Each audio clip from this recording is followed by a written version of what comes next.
路灯倒在路中间，不仅对向车道无法通行，原本2线道的车道也只剩下1线道。公车小心行驶，就怕撞上路灯酿祸。后方骑士看到这一幕也傻了，只好跟在公车后方前进。事发地点就位在新北市汐止康宁街附近，因为风势太强，上午7点多路灯应声倒下。画面中还能看见路灯上的旗帜受到风势影响，不断摇晃。不过路灯横跨2个车道，加上又是上班尖峰时段，一度造成汐止交通受阻。警方获报后也立即到场，先疏导交通。并通知工程人员赶紧处理。中央气象局才刚发布路上强风特报，屏东恒春半岛至少有10级风，北部地区也有有感强阵风，没想到却发生路灯倒塌案件，好险当下没有砸中任何车辆，无人受伤。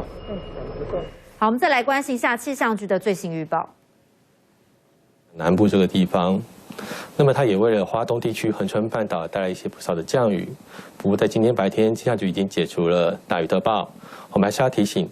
受到它的外围环流的影响，在东半部地区、南部地区，今天都还是会有局部短暂阵雨或雷雨发生的机会。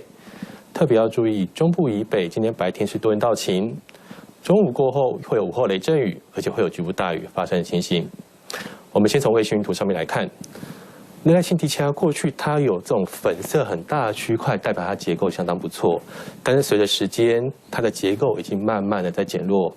我们预估今天在往西北移动的过程当中，它的强度还会有持续减弱的情形。但是要提醒，在台湾附近的海域的船只要特别注意，一旦有一些强对流发生，这些海域可能都还是会有8到10级的强阵风，要特别提醒大家的。我们先从路径预测图上面来看到，预估这个热带性低气压12小时之后，强度就会慢慢的减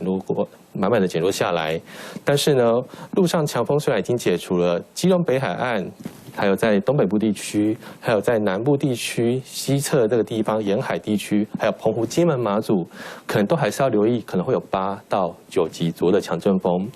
大台北地区也要留意今天的上半天，因为受到地形绕流的影响，有一些东南风，再加上河谷地形的效应，所以说有一些瞬间的强风会出现，要提醒大家特别注意的。那我们从雷达回波图上面可以看到，今天随着热带性低气压逐渐往西北移动的过程当中，对流云系其实慢慢的已经减弱下来，还是要提醒在东半部地区、南部地区会有一些局部的零星降雨，但是要特别留意中部以北这种午后雷阵雨的下雨情况。我们从定量降水预报图可以看到，今天白天的过程，其实在恒春半岛跟南部屏东、台东这些地方的下雨，其实在上半天慢慢的已经开始要小下来。中午过后，像这种中部以北地区午后雷阵雨，一定要特别注意。像这午后雷阵雨今天发展的范围相对来说是比较广一点的，下雨的时间也会比较长。我们甚至可以看到，即使在入夜之后，包含中部以北，尤其在北部地区，它的下雨还是会稍微持续晚一点。所以今明2天像午后雷阵雨相对持续时间比较晚的情况都会发生，大家外出记得一定要携带雨具。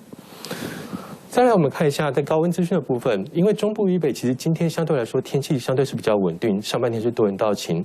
我们还是要提醒，今天各地的高温来到33到35度，尤其在大台北地区，还有在宜兰地区，甚至可能会来到36度以上的高温哦。最后，我们提醒，在热带性低气压今天还是有影响，不过下半天它的强度会持续的减弱。